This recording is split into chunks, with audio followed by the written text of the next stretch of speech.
Howrah Uluberia sub division,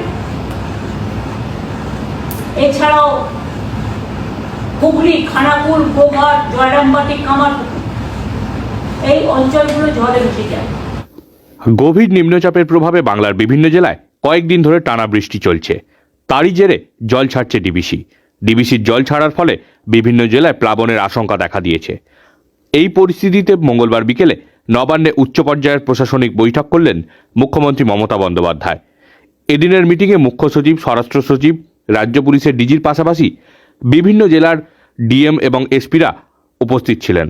মিটিংয়ে উপস্থিত ছিলেন বিভিন্ন ডিপার্টমেন্টের উচ্চপদস্থ আধিকারিকরাও। বিভিন্ন জেলায় বন্যা পরিস্থিতি সৃষ্টি হলে কি করণীয় সে ব্যাপারে এদিনের বৈঠকে প্রয়োজনীয় নির্দেশ দেন মুখ্যমন্ত্রী। পুলিশ ও প্রশাসনকে সজাগ থাকার পাশাপাশি ত্রাণ নিয়েও এদিন মুখ্যমন্ত্রী প্রয়োজনীয় নির্দেশ দেন।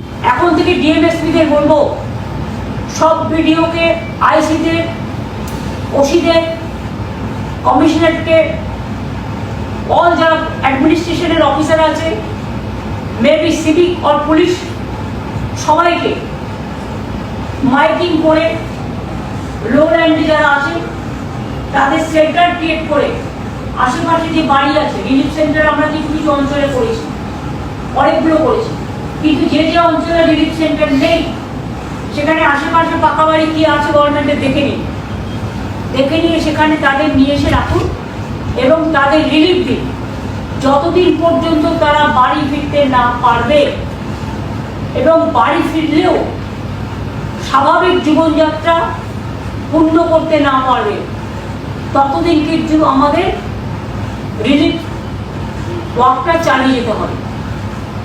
মেদিনীপুর ওয়েস্ট, বিশেষ করে ঘাটাল ব্লক, কেশপুর ব্লক,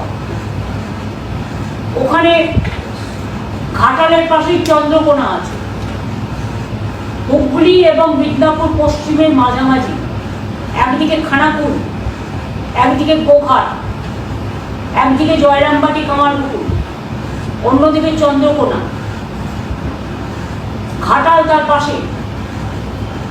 তার পাশে কেশপুর, মেদিনীপুর থেকে মানে মেদিনীপুরের দিকে যেতে, প্লাস পাঁশকুড়া ইস্ট, ওটা মেদিনীপুর ইস্ট ডিস্ট্রিক্টে পড়ে,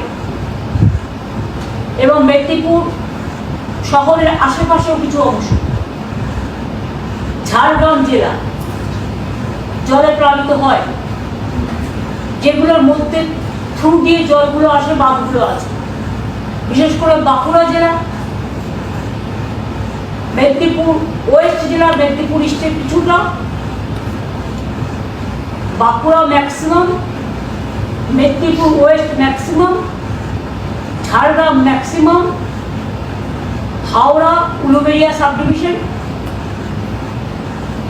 এছাড়াও হুগলি খানাকুল, গোঘাট, জয়রামবাটি, কামারপুকুর, এই অঞ্চলগুলো জলে ভেসে যায়। এছাড়াও কিছু টাউন এরিয়া আছে যেখানে জল জমে যায়, মিউনিসিপ্যালিটি, সেখানেও মিউনিসিপ্যালিটিকে দেখতে হবে পাম্পে করে জলটা ওসব বের করবে, জায়গাটা পাবে তবে তো। আমি তো আস্তে আস্তে দেখছিলাম গঙ্গা পুরো ভরপুর টপটপে, এরপরে যদি পূর্ণিমা বা অমাবস্যা আসে আর যদি হাই টাইড হয় তাহলে তো প্রবলেমটা আরো বাড়বে।